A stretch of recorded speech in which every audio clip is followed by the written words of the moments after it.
So we know that anger, for the most part, is a normal human emotion. If you say you've never gotten angry, then I probably would have to say that I don't believe you. Many are uncomfortable expressing it directly. Some do better at hiding their anger than others, and some people just as soon as they are upset, display their anger very visibly. If it's handled appropriately, is a positive force that can help resolve conflicts. It can help you solve problems and help make decisions. Sometimes with your kids, in order for you to get them to do something, especially when you get older, you can plead and beg, but sometimes when it comes right down to it, when you get angry, or they feel that your emotions are rising, they actually will succumb and do what you want them to do. So anger is positive when the situation is truly unfair or wrong. Negative anger is when is suppressed or expressed inappropriately. The catharsis from being angry is that it alleviates or it can increase the feelings of anger. So some people escalate. They get more angry, and then other people blow up and get it off their chest, and then it kind of resolves their anger issues and they feel better about it. So it can go either positively or negatively for folks. Hostility and aggression. Hostility is a verbal aggression, usually when you feel threatened or powerless. Physical aggression is when you physically are going to attack somebody or you destroy somebody's property.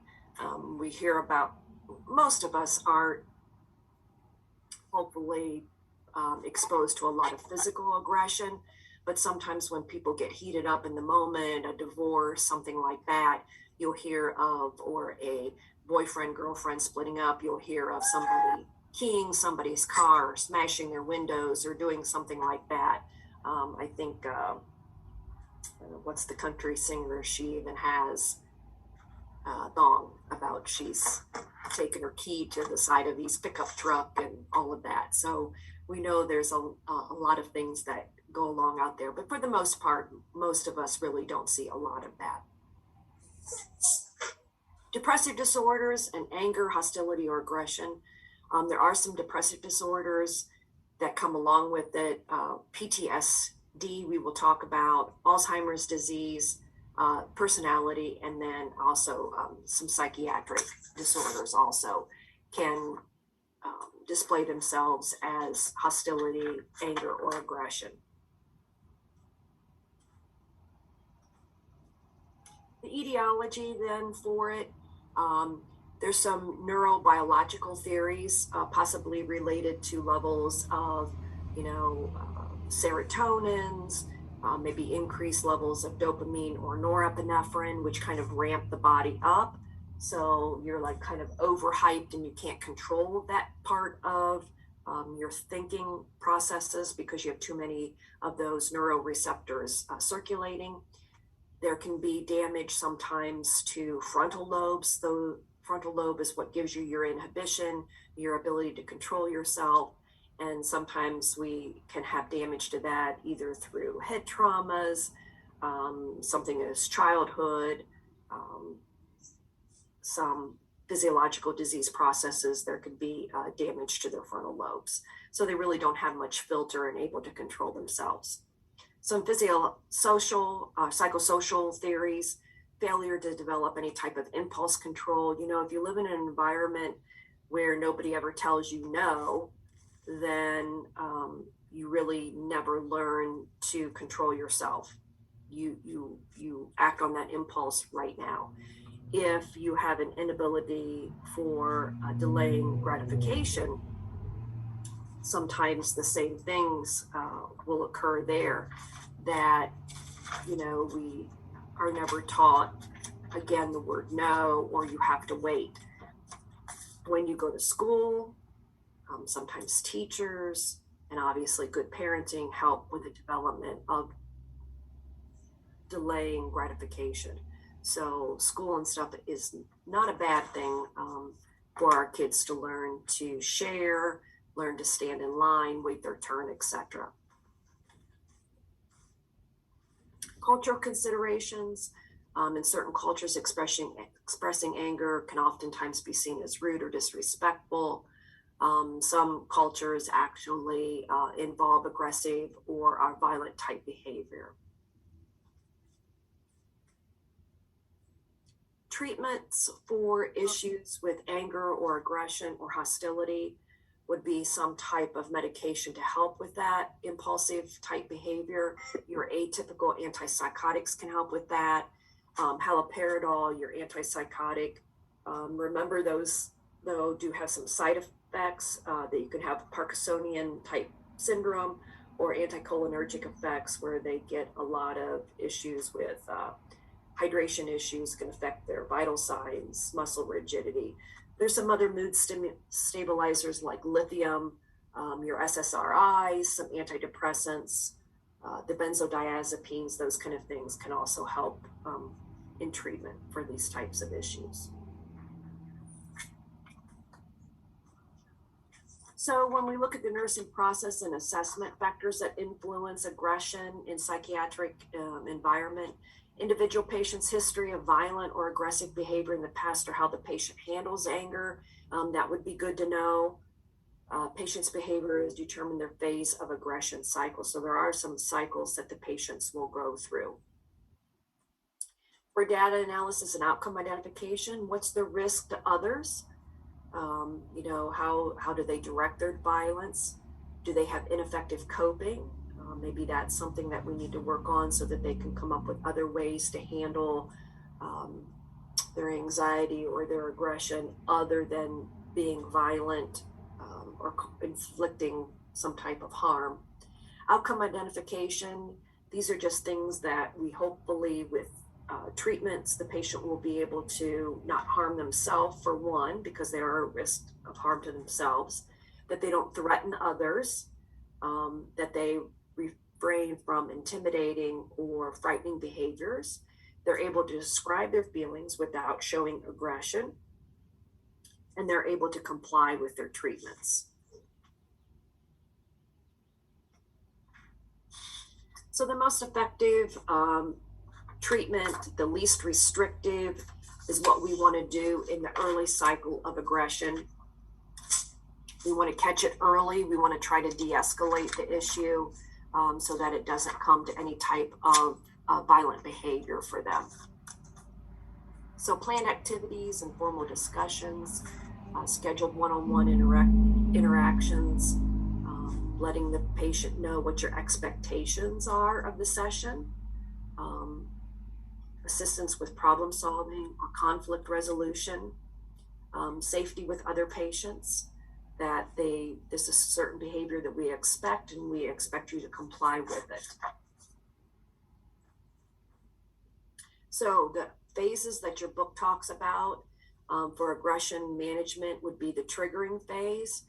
Approach them in a non-threatening, calm type manner, conveying empathy and listening.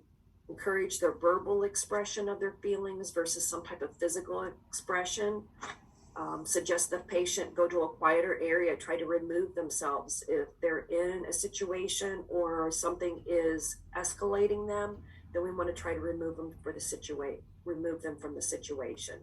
We can use PRN medications. You know that they maybe have a history of becoming more aggressive.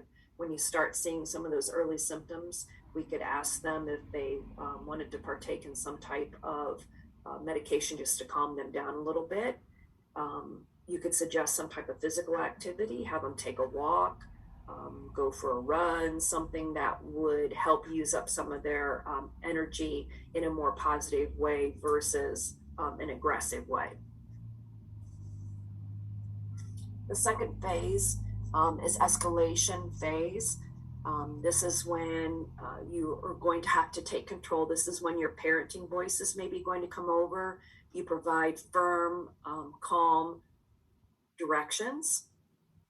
You tell them they need to go. Here's where we're going to go. We're going to go to a quiet room.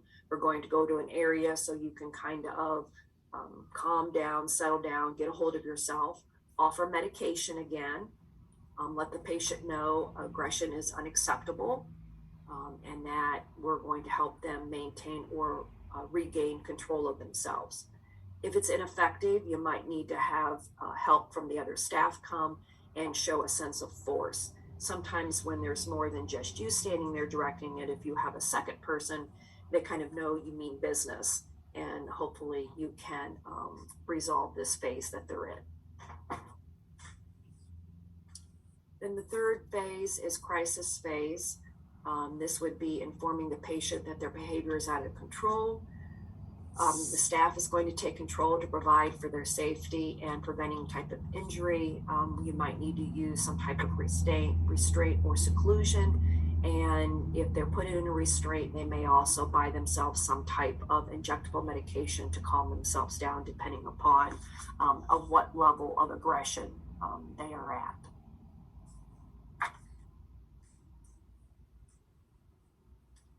Then in the recovery phase, we'll talk about the situation. We can try to figure out what triggered them. Oftentimes when patients have issues with aggression and anger, there can be sleep issues, there can be inabilities to relax. So trying to work through that process, exploring alternatives to aggressive behavior, providing documentation of any injuries, and then debriefing the staff on what went well, what didn't go well. If it happens again, what might we do, and what interventions could we use that might be more effective for this particular patient or any patient. And then the post-crisis phase, this is removing the patient from the restraint or the seclusion room, if that's what you had to go to, calmly discuss their behaviors. Remember, for the most part, you're going to be dealing with adults, so nobody wants to be talked down to. They don't want to be chastised or lectured about it, but we need the patient to return to activities, groups, and the other things that we want them to participate in, because we do want them to not have this happen again, or at least minimize the amount of times that it does occur. Focus, again, goes back to the expression of appropriate feelings and how they can manage their conflict in non-aggressive type manners. Once they no longer need to be in an inpatient-based facility, community-based would be regular follow-up appointments. Compliance is a big issue with medications, because once you're taken out of the situation or you think you're more in control, then oftentimes we do not want to take our medications, especially if they have side effects that we see. And then participation in community support groups. Anger management groups do help the patient learn to express their feelings in a more appropriate way. They help them teach conflict resolution techniques, and they learn better problem solving techniques also. A lot of self-awareness issues when you're dealing with patients like this, methods of handling your own feelings, using an assertive communication skill for conflict resolution, comfort with expression of anger from others. When you see people get upset, and not necessarily screaming, but sometimes they'll raise their voice, it's uncomfortable for other adults to witness that. So not taking on someone else's anger or aggression as a personal means is helpful for you as the nurse, and the ability for you to be able to stay calm and non-judgmental. Oftentimes when things escalate, especially if you take it personally, you tend to get wrapped up into the situation. And when we're dealing with patients, we definitely do not want to take their anger personally. We know sometimes it is an inability to control themselves, and that is why they're there, and that's why they're seeking out help. So again, understanding that would be helpful to you as the nurse when you deal with folks like this. Okay. Our next chapter is 13, which is trauma and stressors related to certain disorders. So let me put chapter 13.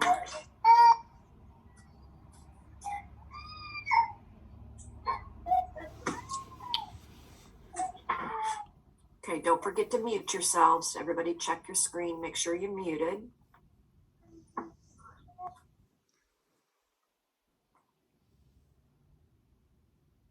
Okay, good, thank you. Characteristics for this particular section is experiences that are extraordinary in intensity or severity. These stressors are well beyond the normal stressors that you have in your everyday life. Examples of trauma or stress. Individual trauma or stressors could be something like abuse, whether it would be physical or verbal abuse that you go through every day, some type of illness. Maybe you've been a victim of some type of robbery, a home invasion, carjacking, something like that. Maybe you've experienced, I would think it would be almost traumatic for the folks that were down on 71 where the young man was running up the road shooting the gun and a couple of vehicles and stuff got hit.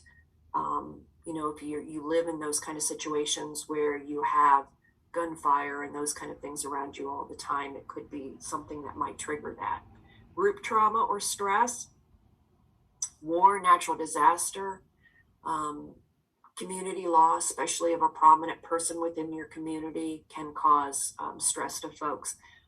I think of our war that's going on in Ukraine and imagine how much mental and physical stress that those folks that are in cities where they are continually being bombed, how much post-traumatic, when this is all over with, and hopefully sooner rather than later, how much post-traumatic distress that they're going to have after this. I mean, how do you even sleep at night or even sleep during the day when you can hear bombing and shelling and stuff going on all around you, and you have kids that you're trying to protect, and you have no normalcy of life? So again, examples of just things that people unfortunately are going through at this time. Characteristics of stress or trauma: poor coping, difficulty managing stress, emotional difficulties, difficulty resuming your everyday life. Again, if you're in a war-torn area, it may be years before you're able to return to your activities of daily life. Other symptoms that your patients might be displaying might be some type of anxiety, difficulty sleeping, so they complain to you that they don't get any sleep, and grief, that they have sadness all the time. Problems then related to trauma or stress. We could have adjustment disorder, depression, complicated grieving, acute stress disorder, or post-traumatic stress disorder, or dissociative disorders.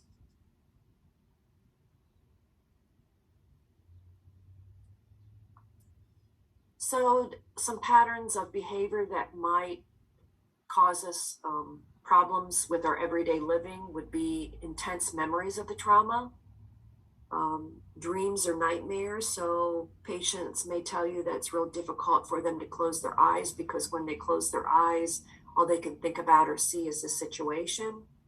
Flashbacks, certain things trigger. I know folks oftentimes around holidays or that, you see the things on Facebook that be careful with, fireworks and stuff around animals. But, when you think of loud booms or gunfires and stuff around folks that have been in war-torn areas, or our military folks that come back with post-traumatic, you can imagine the kind of flashbacks that probably elicits for them. Intense or recurrent intrusive thoughts, things that they can't get out of their head that they just keep thinking about. Emotional numbing, which they're pretty much just kind of flat affect, no emotions. Increased irritability, so everything upsets them, even little mild things that they cannot cope with. So they're always in a state of irritability or hyper arousal.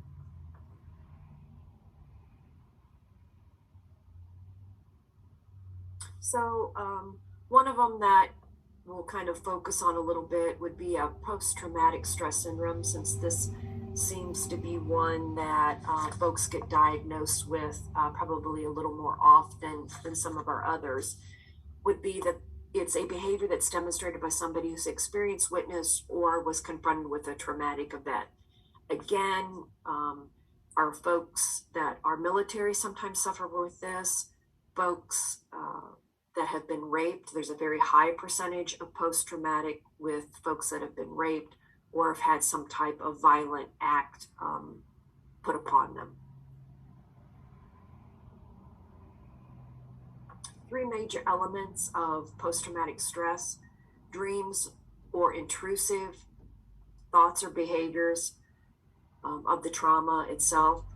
Emotionally numbing, they're very detached from others, they're very quiet, they don't talk about their experience, they keep it to themselves. Or hyperarousal, where they're on guard all the time, they're very irritable, very jittery, things set them off very easily. And there's a checklist in your chapter in box 13.2 for PTSD.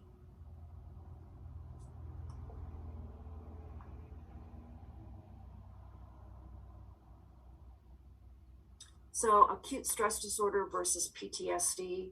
For acute stress disorder, the event occurred less than 3 months. For PTSD, the event occurred greater than 3 months ago.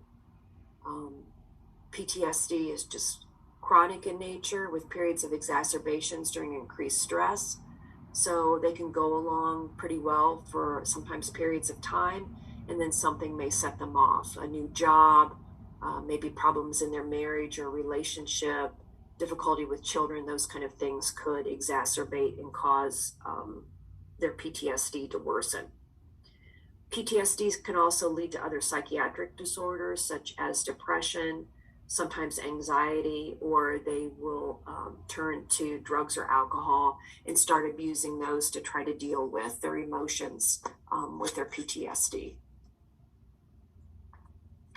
25% of folks that have survived some type of physical assault will experience PTSD. 70% of those that have experienced or are survivors of rape will experience PTSD. And remember, it can occur in all ages. So whether it's in children, adults, or even older adults can have PTSD. So it really does not discriminate for age groups. Some predictors or risk factors for PTSD. Again, if they were directly involved with some type of traumatic event, they've experienced some type of physical injury, loss of a loved one or loved ones, lack of social support. That seems to be a big one. If you have no support system to help you work through, the above issues, then sometimes the PTSD seems to be more intensified. And then if you have a previous psychiatric history or some type of diagnosed personality disorder, PTSD seems to be higher in occurrence with those folks.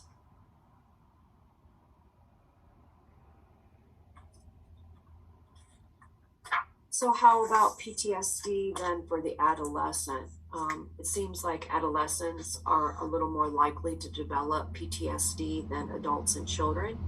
This can be related more to their age, their gender, the type of trauma, or they're exposed to repeated trauma. So it would not be uncommon that you might get an adolescent come in for PTSD, which is kind of sad when you think about it. Adolescents that suffer from PTSD have an increased risk of suicide. So, we think of PTSD, we hear about this in the news sometimes, where you have a 10 or 11-year-old that has committed suicide, and then you look back in their history and they've, and I'm going to use the word bullied, but I mean truly bullied versus picked on, but truly bullied for years, and have resulted, obviously they probably do suffer from PTSD and have decided to take their own life. So suicide, substance abuse. So if not suicide, they turn to some type of alcohol or drug abuse. They have poor social support, so they don't have a really good friend system that they can look back on. You might see academic problems, so maybe they were a pretty good student or a good average student, and now they're below that, or there's some health issues. Maybe they're not eating right, they don't sleep enough. It is starting to display themselves in some type of health issue. So what are some options then for PTSD? This would be individual or group therapy, medications, obviously, antidepressants, anti-anxiety medications, sleep aids, insomnia over day and months and stuff of not getting enough sleep can heighten or make these episodes worse. So again, getting something so they can get a little normalcy to their sleep would be great. Self-help groups, sometimes being in groups with other folks that have experienced the same kind of things can be helpful. They could rely on exposure therapy, relaxation techniques, some type of adaptive disclosure, or cognitive processing therapy. So there's all kinds of therapies that the patient can go through if the patient is willing to accept help.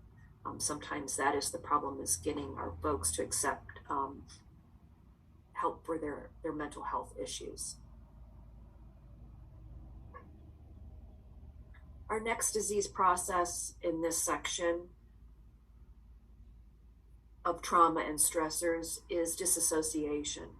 This is a subconscious defense mechanism used to prevent some type of recognition or experience of the traumatic event. The major characteristics of all a dissociative phenomena involves a detachment from reality rather than a loss of reality, as in psychosis. This allows the person to forget or remove himself from the painful situation. So what are some characteristics then of dissociative? Disruption in their consciousness, memory, identity, environmental perception. They don't remember it like you see it. They have no recollection of that. People with dissociative disorders use disassociation as a defense mechanism. It's pathological and involuntary.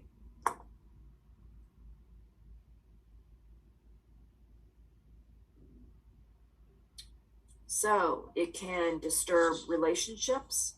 It can disturb your ability to function in everyday life. It can disturb your ability to cope.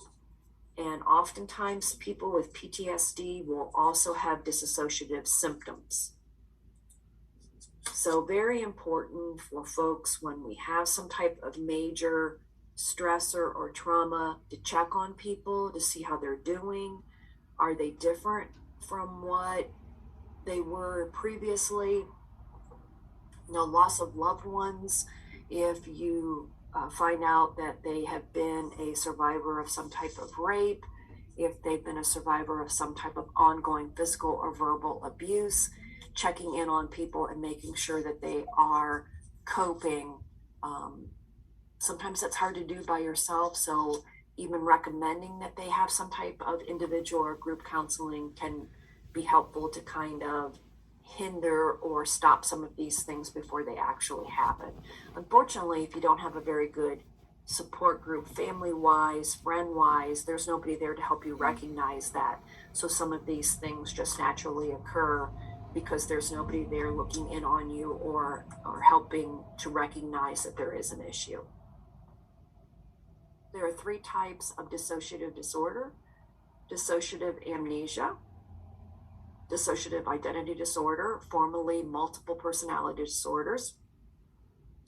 And I know that you have probably all watched numerous movies that include some type of multiple personality piece. So I'm sure you're probably more familiar with that.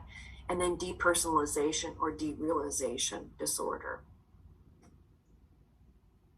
So our treatment options, we kind of talk about individual therapy, group therapies for them.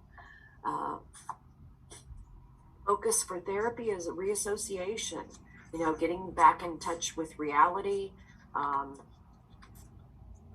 getting back to the fact that the stress or the trauma did occur and what appropriate coping mechanisms are we going to come up with so that we're kind of back in touch with, I don't want to say reality because it's not a psychosis, but back in touch with the event that did happen and how can we deal with it and at least not necessarily move on, but at least cope with it. Medications, antidepressants, and anxiolytics also. The goal of this would be to improve their quality of life, to improve their functional abilities so that they can maintain jobs, normalcy of life, relationships, so they can progress through life, so we can progress through those Erikson stages and not be on the negative side, but be on the positive side. So we're meeting those landmarks and we're able to progress through life and to decrease any of the other symptoms that they may be displaying.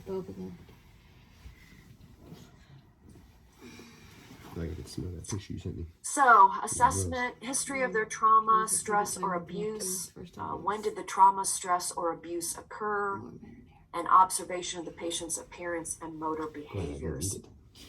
So this would be assessing the patient that you suspect has, or you know has been through some type of trauma or stressor. What do you have to do tomorrow? It's hot. It is warm outside. What's their mood and affect like? Do we have to do what? You know, what are their symptoms? Passive to angry, frightened, agitated, hostile. Their thought processes. They have flashbacks, so they have intrusive thoughts, hallucinations, self-destructive thoughts, fantasies. You know, did they fantasize about something that never occurred, experiencing nightmares?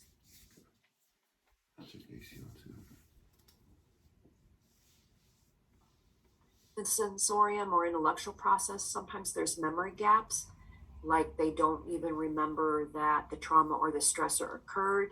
Maybe they make poor decision making, pieces related to their stress or trauma, roles or relationships. You know, they cut out certain people in their life. They don't go to work. They can't function socially. They have problems with authority. Physiological, disturbed sleep. We said sleep, you know, is highly important to folks. They get a certain amount of hours per night to be able to function appropriately, and they're not getting that. Changing their appetite, so they probably have poor health habits, and then turning to alcohol and drug abuse to help them cope with their maladaptive piece to their trauma or stress. So nursing diagnosis then, when patients have experienced some type of trauma or stress, they are at high risk for suicide or self-mutilation.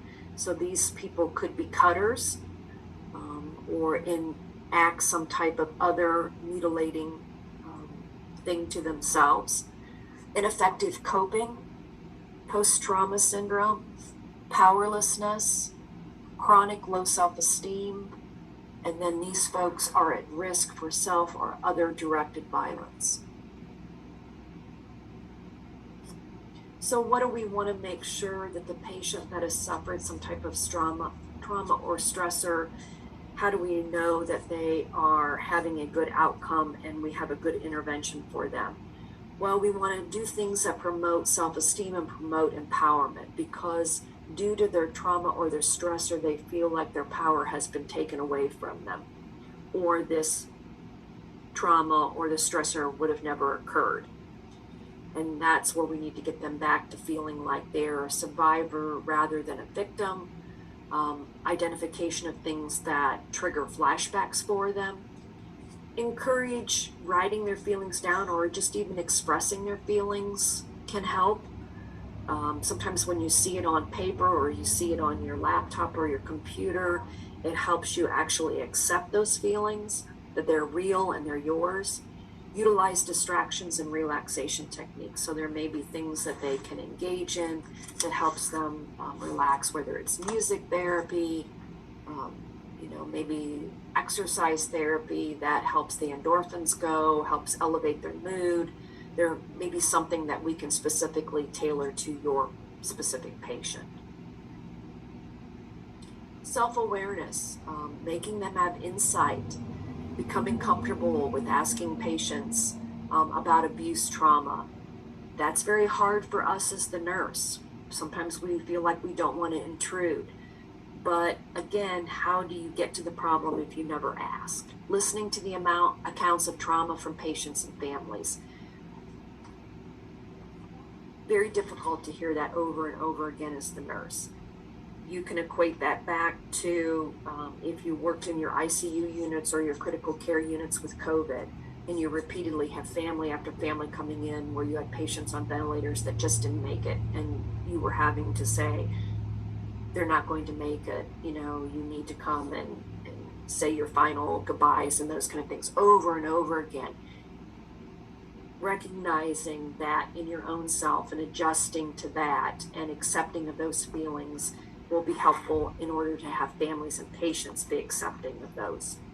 So recognizing the patient's strengths, not just their problems, that there is a future to this particular patient, that they can survive this. Dealing with your own feelings. Maybe you've had some type of traumatic event or abuse that you've never shared with anybody. Maybe you've been through some type of natural disaster. Maybe you are a veteran, and so you maybe were a medic, or maybe you were a first line person, an armed person that went out on, retrievals, or you were the advancement in the Army or the Marines or something, and now have come back and you want to help people and you're a nurse, but you've never dealt with your own feelings. So we want to make sure that you recognize those and deal with any type of issues that you've had. And then, of course, maintaining confidentiality at all times, because people will confide things in you that they have not told their own family. You're a safe haven as a nurse to be able to tell things to, and so not to go home and spread those things around. And I know some of you are going to be working in mental health, and there will be mental health people that come in that and you're thinking, I never knew that they had an issue or they had been through this. And to keep that to yourself, that's hard to do sometimes when you yourself need to de-escalate, or you just need to tell somebody. And unfortunately, in mental health and in health issues, you just can't do that. Okay. Our next one is abuse and violence. That is chapter 12. I don't know why we didn't keep these in order, but we're going to backtrack to 12. Get my notes up here.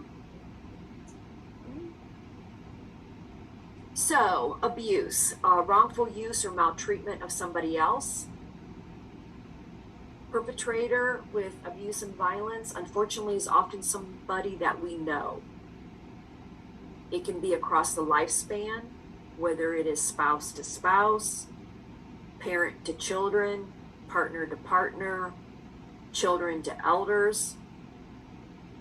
You can see how that rolls. So there really is no discriminatory against age groups here either. There may be evidence of physical injuries requiring medical attention, and psychological injuries with broad range of responses.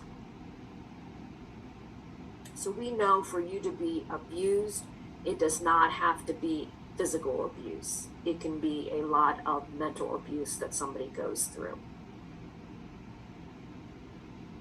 First one we'll talk about is family violence. This is, you can read there, we kind of just talked about that.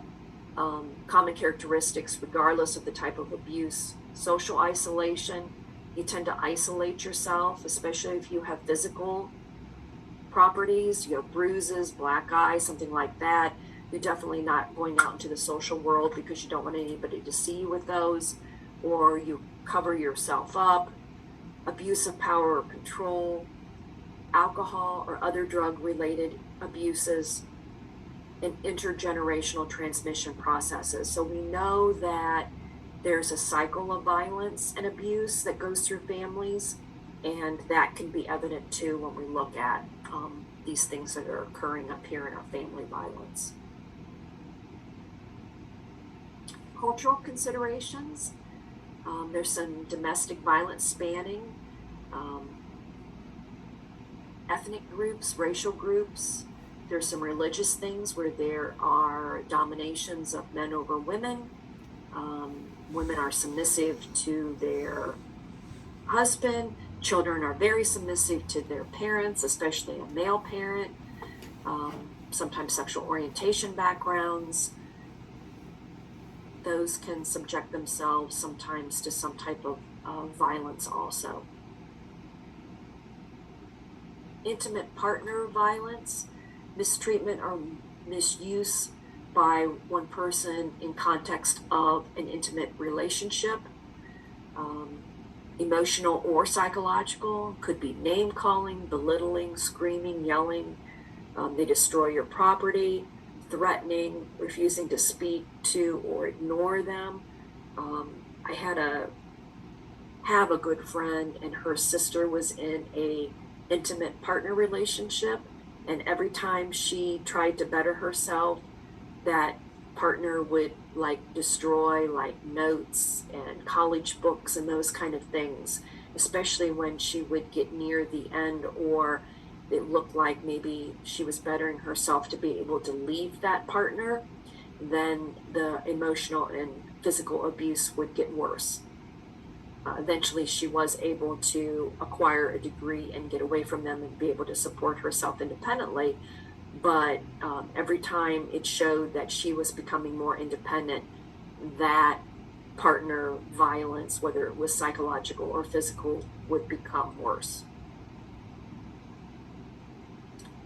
It could be shoving, pushing, battering, choking, sexual assaults. Combination of both is very common. Victims are usually primarily women, unfortunately, although I do not want you to forget that we do have violence against men, women against men, and it is very underreported. So sometimes the statistics are not always accurate for abuse against men, because men don't want to admit that they've been abused by their female counterpart. Okay, so just keep in mind that when you're working the ED and somebody comes in that's a male and says they've been abused by their partner, take it seriously. That is an issue that is highly underreported, and it took a lot for that person to come in and admit to that. Prevalence in same-sex relationships statistically is the same as heterosexual relationships. So oftentimes, whether it's two females, two males, you can find yourself in a relationship when one person is very domineering over the other. And so the same abuse can take place. Often perpetrated by the husband against the wife. I think this slide previous did show that sometimes that dominance does increase during pregnancy. There's a lot of stress when you have a pregnancy in the family. Clinical picture, abuser's view of the wife as belonging to them, strong feelings of inadequacy, low self-esteem by the person that's being abused, poor problem solving, the person has poor social skills. It is violence against the partner. It dismantles the partner's self-being also.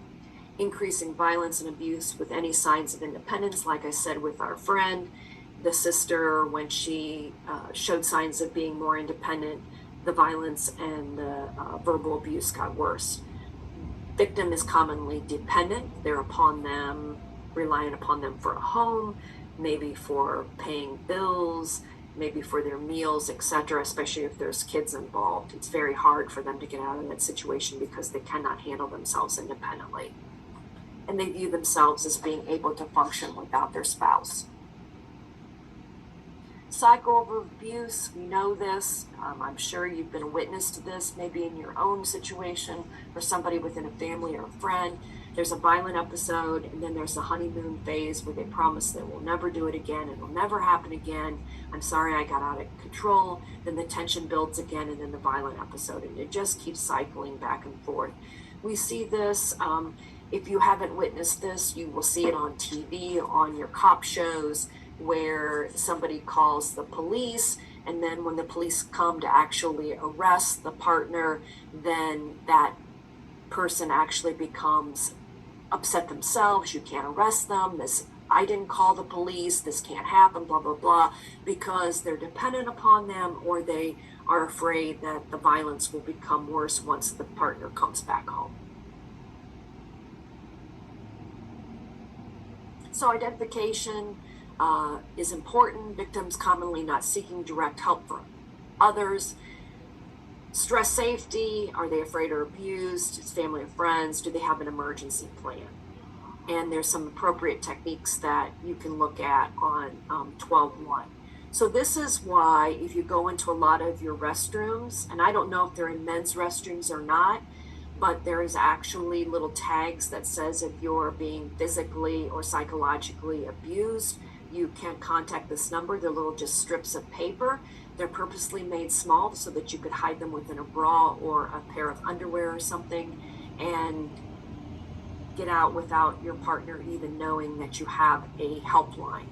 So like I say, I don't know if men's restrooms ever have those, but the women's restrooms in a lot of public places, hospitals, those kind of things, you will see the little strips of paper to be able to contact somebody.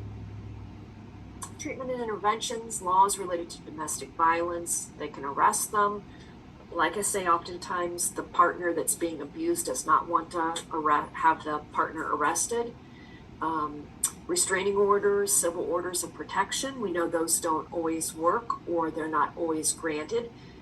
We had the young lady here in the Richland County, remember, that tried to file the restraining order against the boyfriend or the ex, whatever, and they were denied them in court, and then he eventually did murder her. So it's sad to know that sometimes even our governing bodies are not supportive of these kind of things, and they don't always work. Shelters, domestic violence, homes where you can take either yourself and your children to get away, individual therapies, counselings, and treatment for anxiety and depression. All right, I'm going to let you take a 10-minute break. Go ahead and do that, and then we'll come on and we'll talk about child abuse. So get up and move your hand and your arms and take a bathroom break, and we'll be right back.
Maybe some stuff for the nest, some, not to order some food for the nest too, or something. Maybe you don't feel like it. Just keep this. Normal, poor.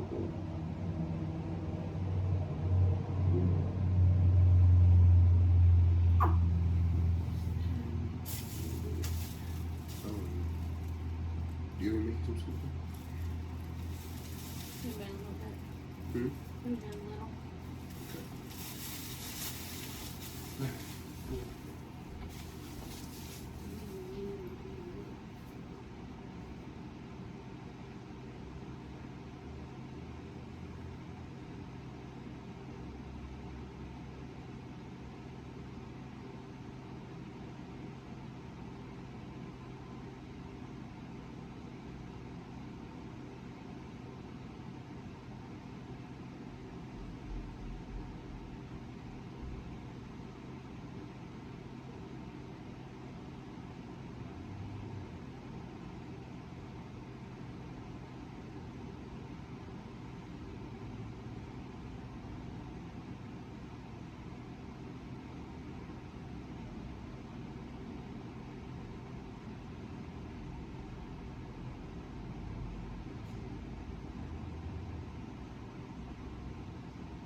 Okay, our next section then is child abuse.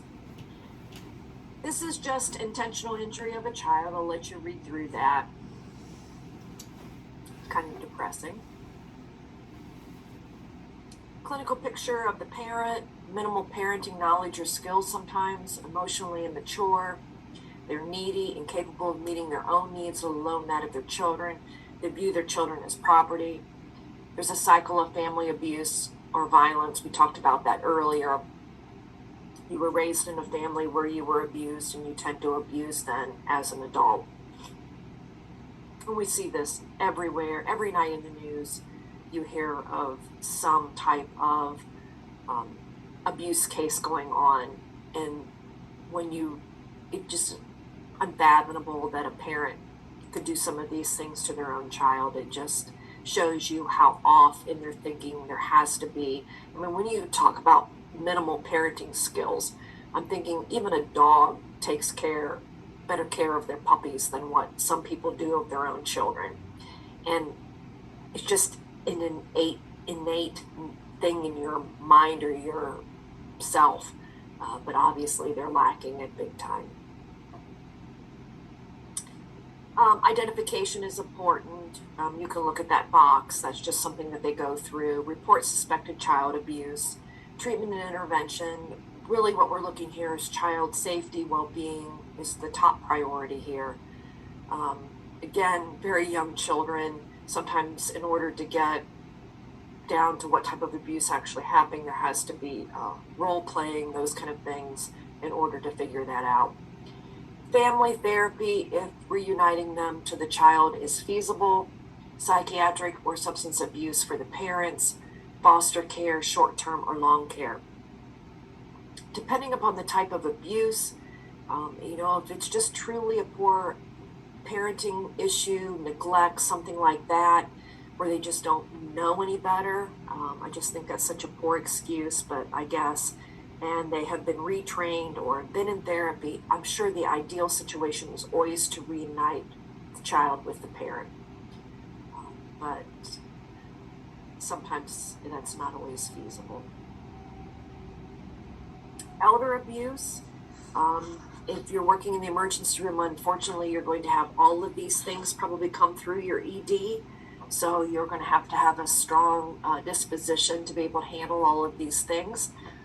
This is a maltreatment of older adults, physical, sexual, or psychological abuse or neglect, self-neglect, financial exploitation. We see that on the news all the time. Denial of adequate medical treatment. 60% of the perpetrators are spouses. 20% are adult children, and 20% are others. So something to keep in mind for that. People who abuse elders almost always in a caretaker role, or the elder is dependent upon them in some way, transportation, something or other. Elders are often reluctant to report abuse for the fear of the alternative, because they might be getting threatened with going to the nursing home or something like that.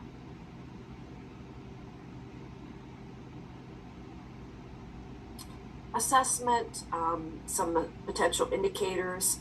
Again, you can read the box in your book for that. Treatment intervention, caregiver stress relief, additional resources, possible removal of the elder or the caregiver. Think of some of the patients that you have cared for, your elderly folks that you have cared for in the hospital for a 12-hour period, 10-hour period. As a PCA, as a student, as an LPN, and they have driven you completely nuts. I mean, like, you're frustrated. Now imagine caring for that person in your home 24/7, day after day after day after day, with no relief.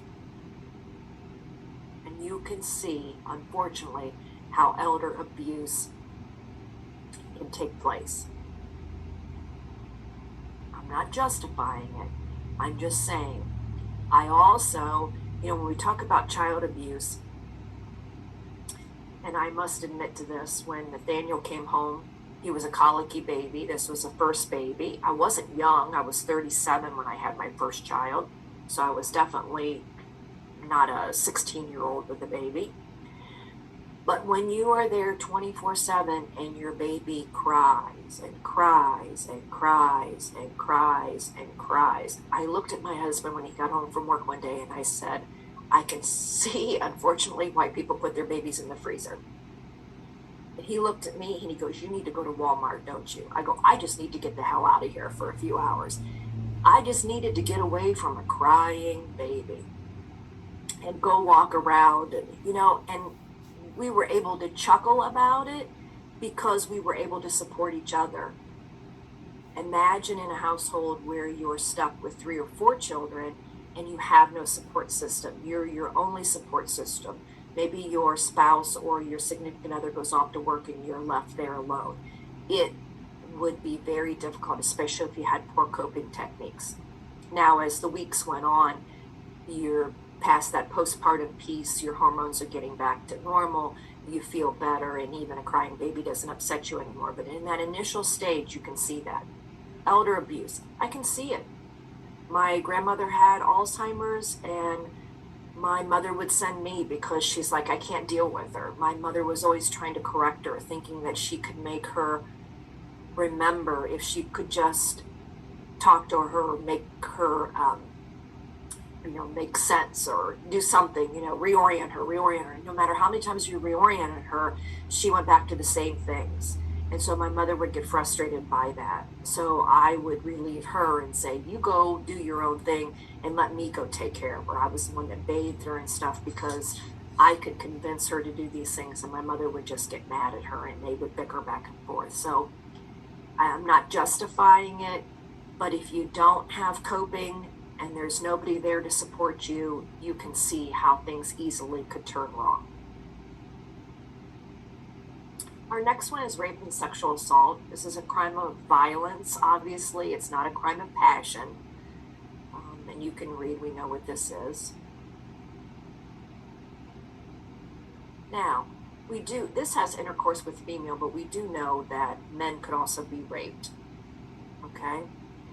Because we call or sexual assault with, you'll hear that they've been penetrated with objects, those kind of things. So there is sexual assault or rape that can occur against men too. Way more often with women. Also considered rape if the woman is incapable of exercising rational judgment because of their mental deficiency or their age of consent. Strangers, approximately 26% of rapes. Acquaintances, married people, people of the same sex is definitely higher. Date rape is acquaintance rape, highly underreported crime, mostly occurring in women's neighborhoods, often outside, inside or near their home. Most rapes are premeditated. Male rape is significantly underreported. We just talked about that. Alcohol is frequently involved in 34% of the cases, or some type of date rape type medication, something where they take some medication to cause amnesia so that the person cannot remember. Severe physical or psychological trauma, you can read through those, problems that can occur. There's some myths and misunderstandings to rape and sexual assault. You can read through those. We've heard a lot of those before. Assessment, physical exam, preservation of evidence. So if you have somebody that comes in that you've suspected that has had some type of sexual abuse or rape, you do want to kind of confront that. We want to make sure that we get the evidence that we need before they start physically examining them and ruining the evidence. So we have SANE nurses that are specifically trained to come and obtain and do the rape kit and the rape protocol for our ED institutions. So we want to make sure that we contact that person and have them come in and help with this situation. We want immediate support for them. There's education that goes along with it. We want to do prophylactic treatment of any STDs or any risk of pregnancy. And then we want to get them involved in some type of therapy to restore the patient's sense of control, because right now they feel like they lack the control because of the rape situation. Our next group in this is community violence. This is a school violence, bullying, hazing. It affects children and young adults. Violence, obviously, on a lot larger scale would be some type of terrorism type piece.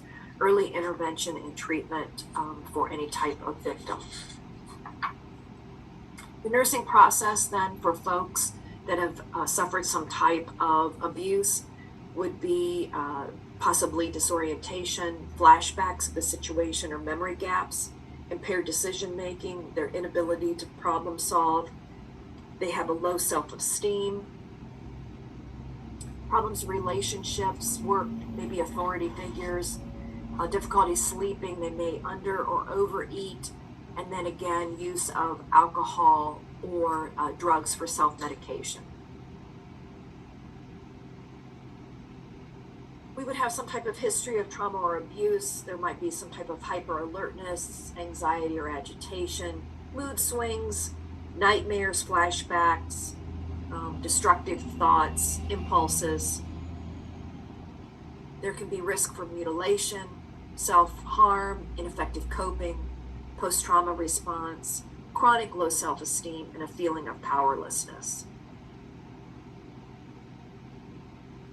We want to make sure that our patient is physically safe.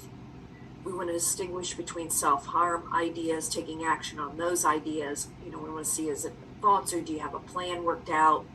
Learn healthy ways to deal with the stress that they obviously are feeling from this. Establish support groups out in the community and express their emotions in a non-destructive way. So we have promoting their safety, promoting their wellness, promoting their self-esteem, and establishing some type of social support. So those 4 things go a long way for the person who has suffered some type of abuse.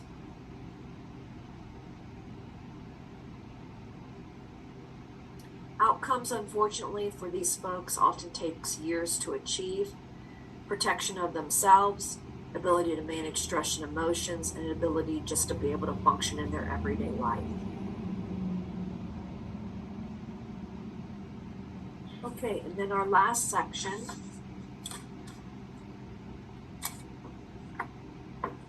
One of my papers here. Our substance and addiction disorders.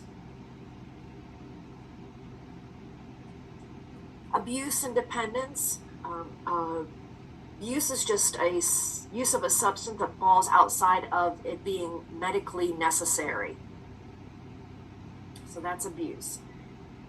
use of a substance that falls out of being medically necessary. Dependence or addiction, they can kind of be used interchangeably, occurs when tolerance to a drug occurs and you need increased amounts to avoid withdrawal. So occurs when there's a tolerance to a drug that occurs and you need more amounts of that drug to avoid symptoms of withdrawal. And you can see stimulants, tobacco, alcohol, caffeine, cannabis, hallucinogens, inhalants, opioids, sedatives, hypnotics, anxiolytics. Any of those can fall into the addictive or dependence. Operational definition of addiction are the 4 C's. They have a compulsive behavior, they have cravings, it's chronic, and a relapsing behavior, and a cognitive impairment.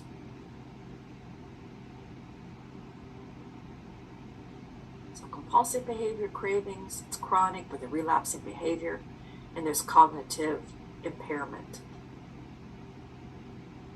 And they will continue doing it despite any type of consequences or adverse effects on their health, their mental status, their occupation, their relationships, any finances, anything like that. So they continue to do it regardless of all of that.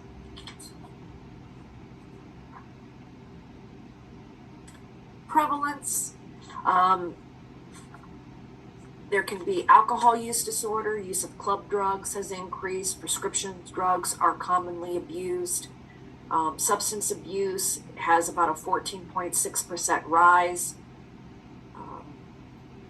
Alcohol is the most common abused drug, if you want to call it that. 8.5, I just have a few statistics, you don't need to write these down, but 8.5 of the population, the average age of intoxication is 16 years, and many of them report sipping alcohol as early as the age of 8. I think this is something, my mother and I talked about this. Why do some kids do certain things and some don't? And I do believe a lot of it does come down to the people that you interact with and what do you see in the home. Oftentimes, kids that smoke or vape have parents that smoke or vape. Oftentimes, people that have alcohol abuse or use see parents that use alcohol or abuse alcohol all the time, or parents that abuse medications or illicit medications. You kind of mimic sometimes what you see. Now, that's not always true, because you'll think, well, I know somebody who is drug or alcohol addicted, and I don't believe the parents ever drank or ever used drugs, etc. So that does happen. But when you're around it, it's much easier to be accepting to use it than it is when there's nobody around you that's using it, if that makes sense to you. Okay. Genetic-wise, we believe that 40 to 60% of our personalities are just vulnerable to addiction. Children of alcoholic parents are 4 times greater of developing alcohol and drug-related addictions than those who aren't.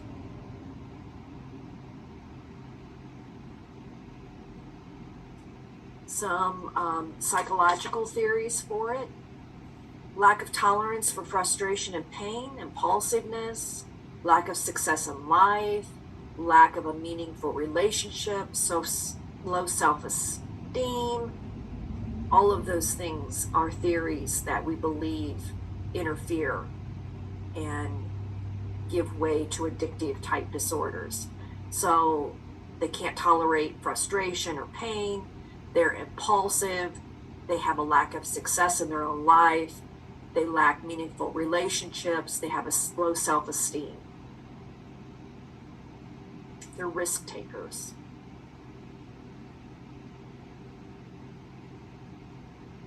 Some cultural considerations, is taking drugs or alcohol recognized as something that's okay in your cultural group. Asian cultures have a very low rate of alcohol abuse. Muslims don't have a lot of alcohol abuse. They really frown and they don't consume alcohol. Native Americans, Alaska Natives have a very high rate of alcohol abuse. They tend to use hallucinogenic type medications in religious ceremonies.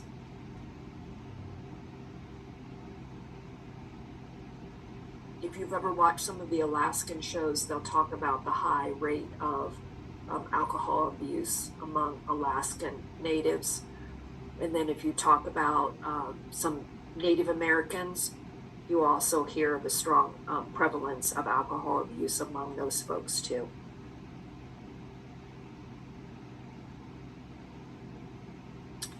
Pregnant women, these are special populations with addictive disorders. Again, if they abuse alcohol, we know that they get fetal alcohol syndrome with children. Smoking can cause low birth weights. Opioids, you'll see withdrawal within babies, and I'm sure some of you have taken care of some of the infants in the nursery over at Ohio Health, where the mother has been addicted and the baby quivers, shakes, those kind of things for days. And then oftentimes have developmental delays down the road. Chemically impaired nurses, 20% of nurses that are practicing are impaired. Addiction rate for nurses is 32 to 50% higher than the general population. 1 out of 5 nursing students is abusing alcohol or drugs. So you're not on where you can see everybody's faces, but we have 32 students.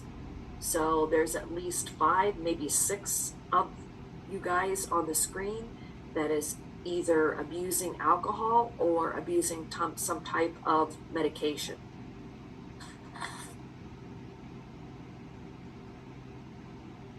Common side effects of substance abuse: flashbacks, possibly used by some type of hallucinogenic medication, blackouts, they really do not remember their behavior.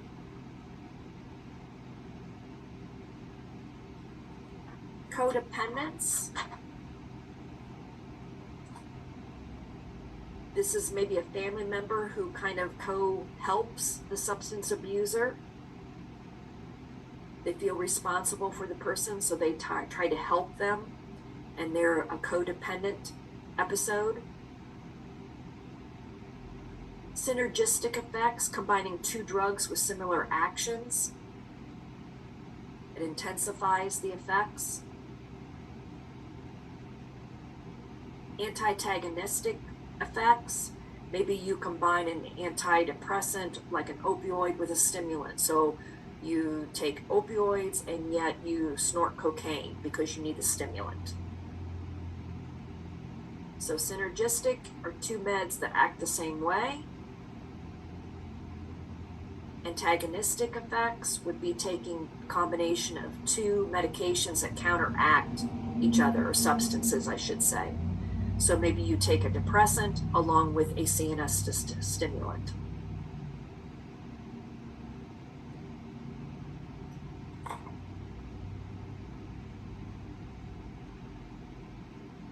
The assessment determine the patient's history, number of drugs taken, the pattern they're used, the dosage.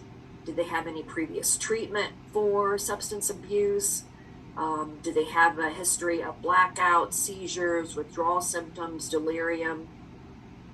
Review a history for comorbid illness. Do they have any history of psychosocial issues? So how is the effect on the patient's life? How are they functioning within life? The initial 2 screening questions would be: in the past year, have you drank more or used drugs more than you intended to? And have you ever felt you wanted to cut down on your drinking or drug use in the past year? And then for further assessments, you can use toxicology screens, blood alcohol levels. Do they have any psychological changes such as denial, projection? Do they rationalize why they drink or use drugs?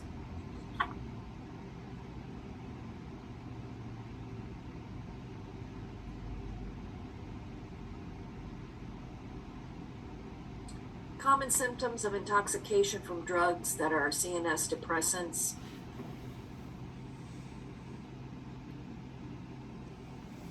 Slurred speech, incoordination, unsteady gait, drowsiness, low blood pressures, impaired judgment. So slurred speech, incoordination, unsteady gait, drowsiness, decreased blood pressure, and impaired judgment.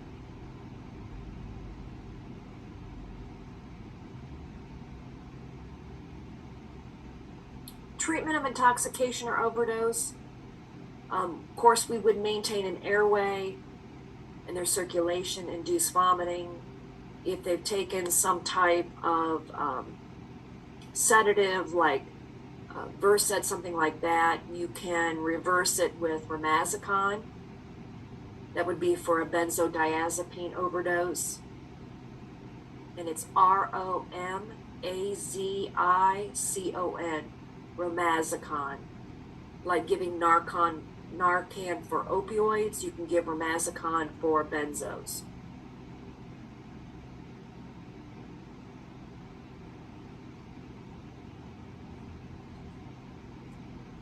The biggest thing then with CNS depressants is respiratory depression. So you want to make sure that you support that because it can go into a coma and it can cause cardiac failure, respiratory arrest, and then of course death.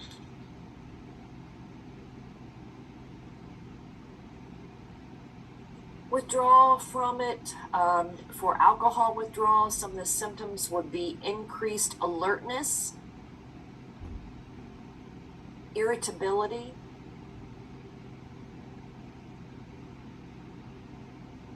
feelings of shaking inside,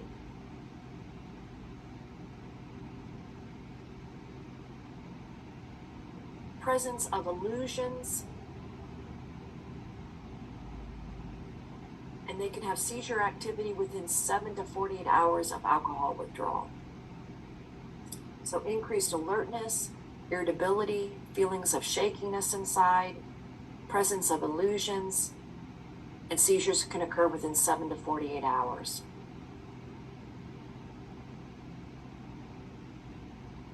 Alcohol withdrawal with delirium. They show anxiety, insomnia,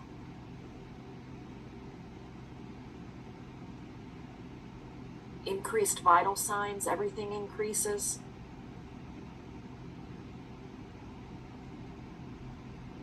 They can have disorientation,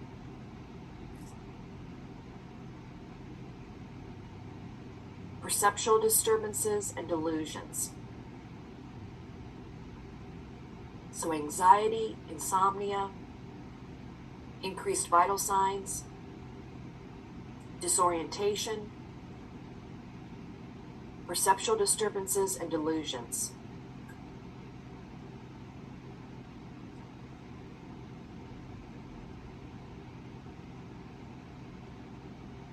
So how do we treat somebody that is going through alcohol withdrawal?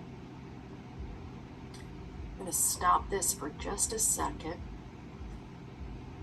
Let me go.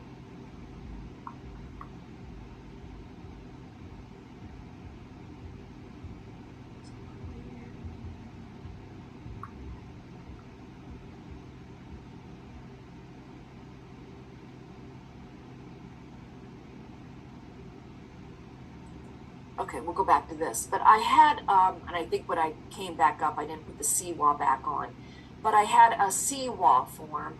You can Google that on your phone. I don't know if your book has the CWA form in it or not. It probably does. But there are questions in that we would ask. Let me get the CWA scale here.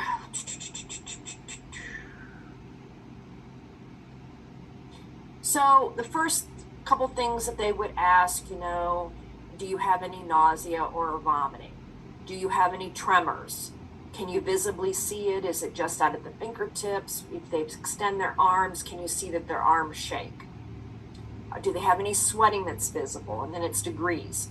No anxiety at ease. Are they mildly anxious, moderately anxious, normal activity, or are they pacing around the room? They're restless. Do they have any tactile disturbances? That would be like pins and needles, numbness, burning, and you ask them to, tell them the different groups, and they tell you how much they're having. Do they have any auditory disturbances? Do they have any visual disturbances? Do they have a headache or fullness in the head? Do they have any what's their orientation, clouding of sensorium? So can they tell the date for like a couple calendar days? Can they do a simple math problem? Those kind of things. Then based on what their response is, typically we want a score of less than 8 would require no medication for withdrawal. If they're higher than an 8, meaning they get all of these points, then we would base their medication on that. So the first one we would use is sedation, and we tend to use benzodiazepines. I gave Ativan, this is probably about 3 weeks ago when I worked, for a person who had come to the hospital, actually brought himself to the emergency room from the therapist's office because he was shaking so bad, had such bad tremors.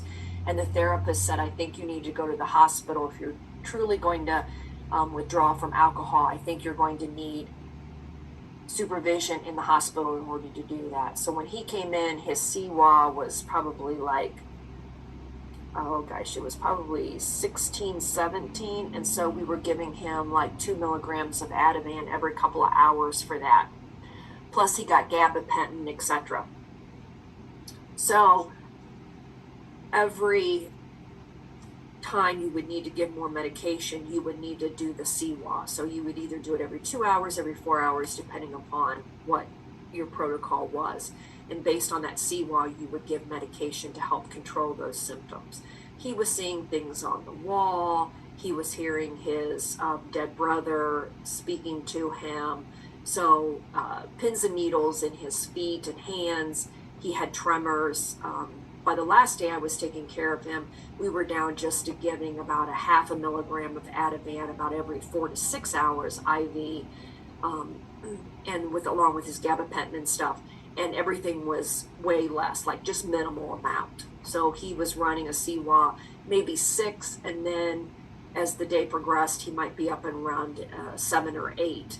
And we actually had Ativan cleared out until he was a 6, that he could get oral Ativan and stuff. And then after that, he didn't get anything. But he was wanting to be admitted to an alcohol withdrawal program so that he could finally give up drinking completely. So he did get some funding for that and did find an inpatient facility that would take him. So hopefully he's getting the help he needed.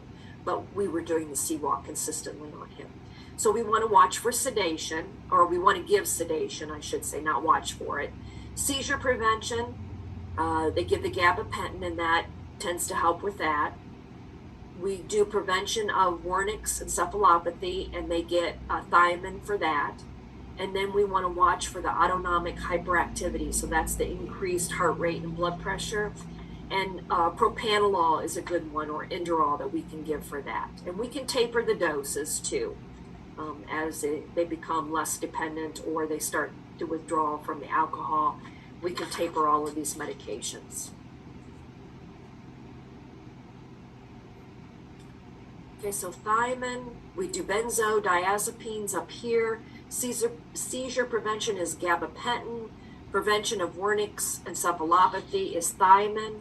And then medications to decrease the autonomic hyperactivity, that's your increased vital signs, would be your beta blockers, would be great at that.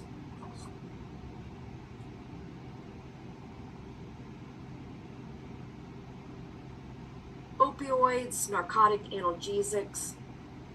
Obviously, we can use things to treat that. We want to make sure that we don't have any cardiovascular or respiratory depression with that. Heroin, oxycodone, Demerol is again opioids, intoxication from it, withdrawal. They can OD on it. This is where they've been initialing giving Narcan for home use so that, you know, if you have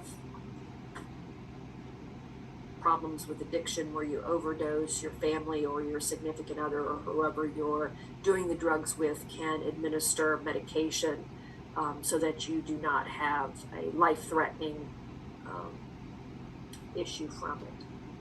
Hey Lisa, can you show us your screen? Oh, I apologize. Somebody should have said something earlier. Hang on. And show. Okay. Yeah, I said I'm not an expert at this. Hang on. Let me get this my mouse out of this. And show. Oh, Lisa, zoom. Zoom. Zoom. Share screen.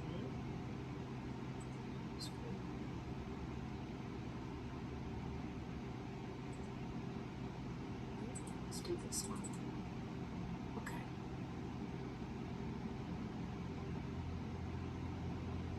You'd be like, what the devil?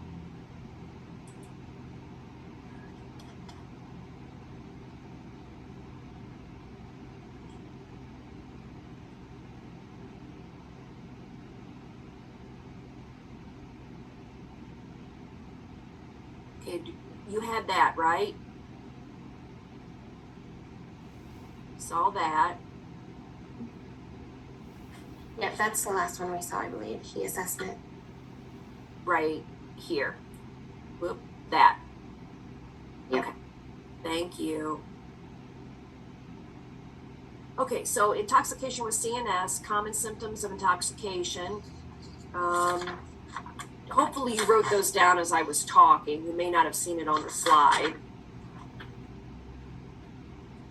For alcohol withdrawal, let's see, intoxication overdose. Here we go. Okay, so let's do this one. Go back here. Actually, the last one we did was withdraw from CNS depressants. We did that one. Yeah. Okay, all right, so then alcohol withdrawal. So for alcohol withdrawal here, it's increased alertness, irritability, feelings of being shaky inside, presence of illusions, and seizures can occur within 7 to 48 hours.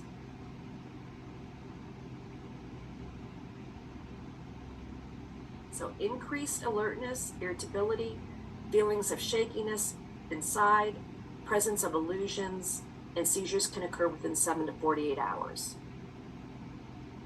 Alcohol withdrawal with delirium, they can have anxiety, insomnia, autonomic hyperactivity. This is where we just put increased vital signs, so everything increases. Their heart rate, their temperature, their pulse, their respirations. Disorientation,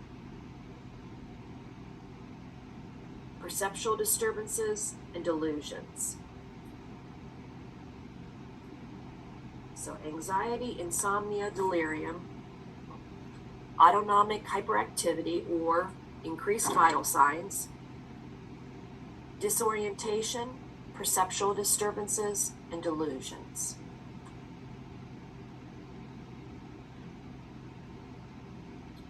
Okay, then our next slide should be our sedation. We said we'll use benzodiazepines. And the dose will be variant upon their CWAS score. So they'll kind of write it as a sliding scale like you would for insulin.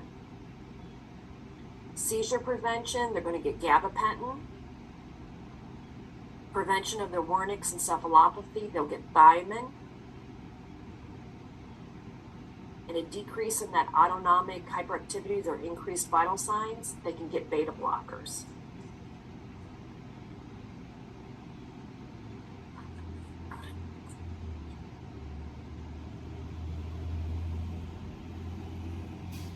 Okay, for opioids, we know we can use narcotic analgesics that we're looking at, heroin, oxycodones, Demerols. Intoxication-wise, we want to make sure that we're watching for respiratory depression, which is what our primary negative side effect is going to be. Withdrawal, they can have nausea, vomiting, shaking, respiratory instability.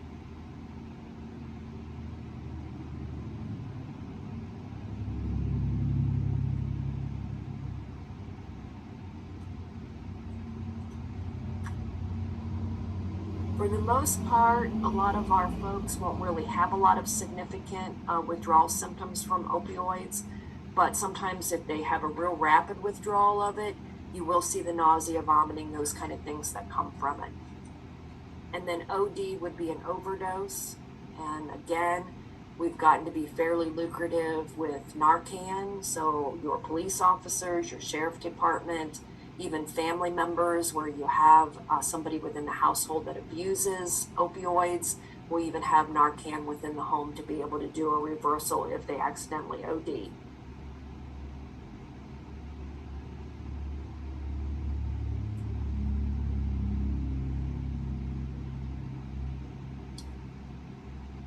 The Narcan dose is fairly quick acting. If we're in the hospital, of course, we give it IV push.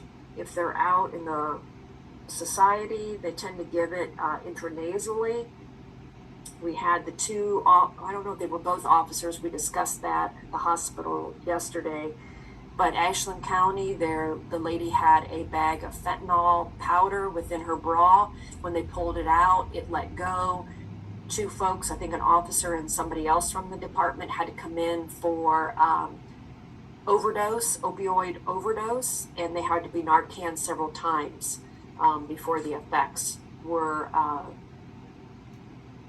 taken out of the body enough so that they didn't have any type of physiological repercussions from it. Intoxication with CNS stimulants. This would be like cocaine and amphetamines. Intoxication, they have increased vital signs, nausea, vomiting, insomnia, increased energy, paranoia, dilated pupils. So increased vital signs, nausea, vomiting, insomnia, increased energy, paranoia, dilated pupils. You know, it's a stimulant, so if their heart rate gets racing, they can have chest discomfort. They can have, with overdose, it could be MI, stroke, coma.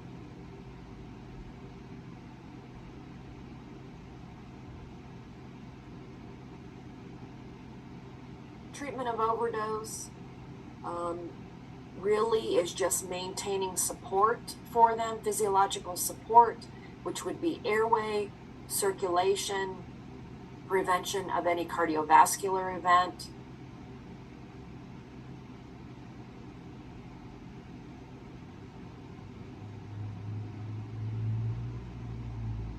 So treatment for overdose would be maintain their airway, circulation, and preventing cardiovascular events.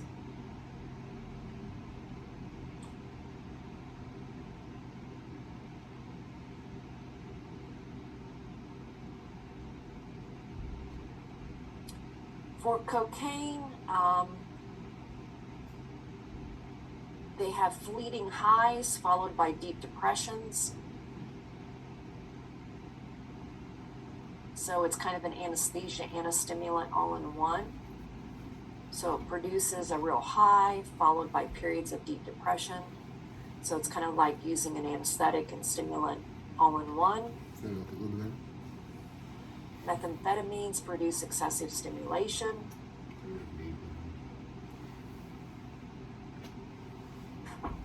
Inhalants have the same effects that are similar to alcohol. They're CNS depressants, but they can also cause liver and brain damage. There is no antidotes for inhalants.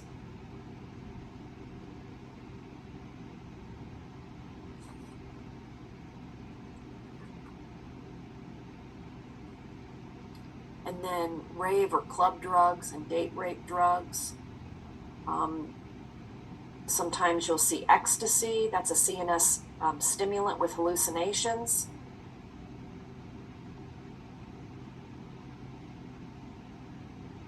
So it's a CNS stimulant, ecstasy with hallucinations. And then roofies are used as like date rape drugs. They have the similar effects of benzodiazepines, and they also cause amnesia. So ecstasy is CNS stimulation with hallucinogens. Roofies, rohypnol, ROHYPNOL,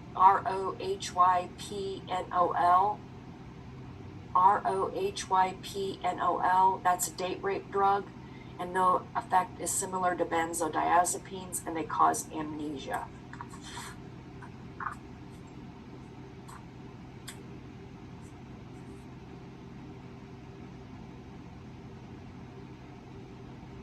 So some of your common nursing diagnosis when it comes to drug and alcohol dependence: altered nutrition.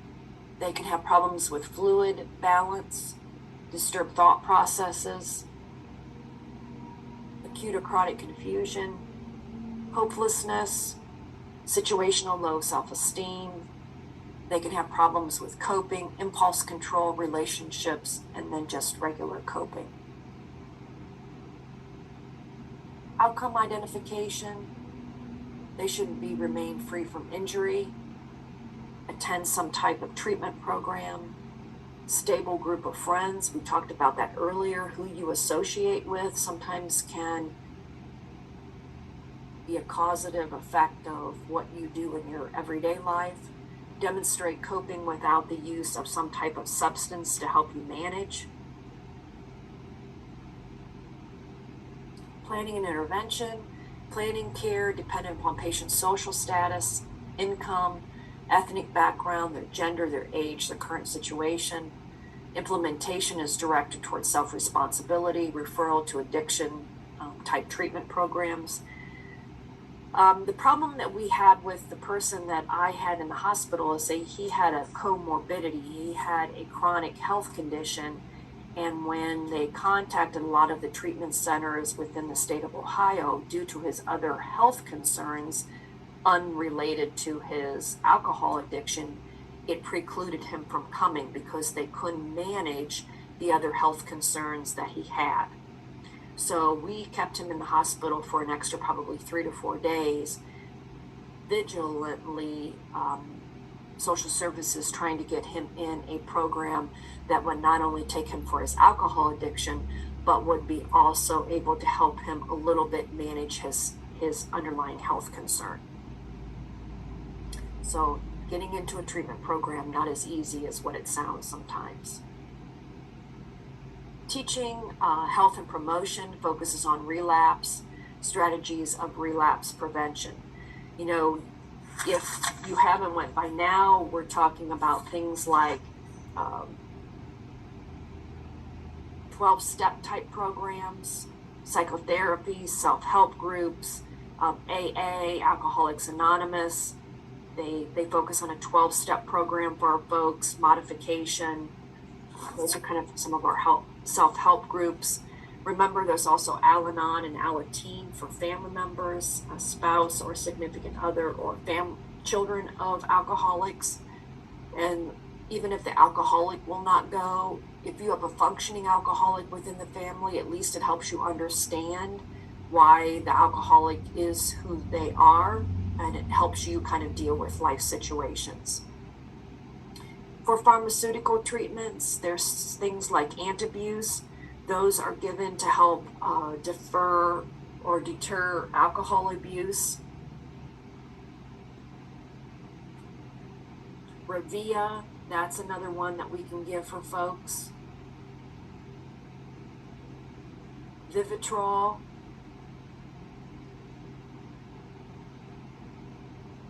Campril. Suboxone. Those are to help treat opioid addictions. Campril for alcohol abuse.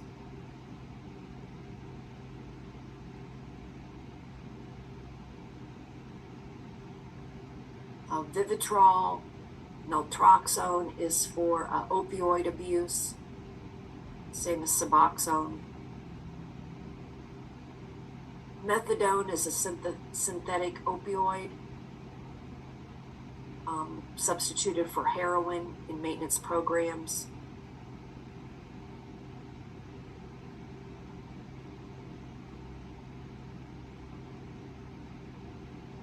And then Narcan we have. Remember, we're talking about taking beta blockers for some of the things that the folks have. Sometimes they can use other medications to help control moods, to stabilize. Sometimes they suffer from migraines, they can do that. Oftentimes our patients are lacking in vitamins, so they'll take alcohol, or they'll take folic acid, vitamin B12s, vitamin B1. We talked about thiamine, that's vitamin B1. For Wernicke syndrome, which is a neurological condition for folks that drink heavily, vitamin B12, folic acid. So those are other pharmaceutical treatments that patients may be on. Our evaluation would be just treatment of the outcomes, the length of time of abstinence, decreased denial that they don't have a problem, acceptable occupational and social functioning, ability to cope strategies. We talked about attendance to a 12-step program. And that is it. Okay, take a 5-6 minute break and let me see if I can get my PowerPoint to go without the voiceover. If not, I will just put up the PowerPoint and I will let you watch it and listen to it independently and fill in your lecture notes. And then if you have any questions, you can ask. So I'm going to stop sharing. Go ahead and take a quick break, and then I will see if I can get the PowerPoint to display without the voiceovers.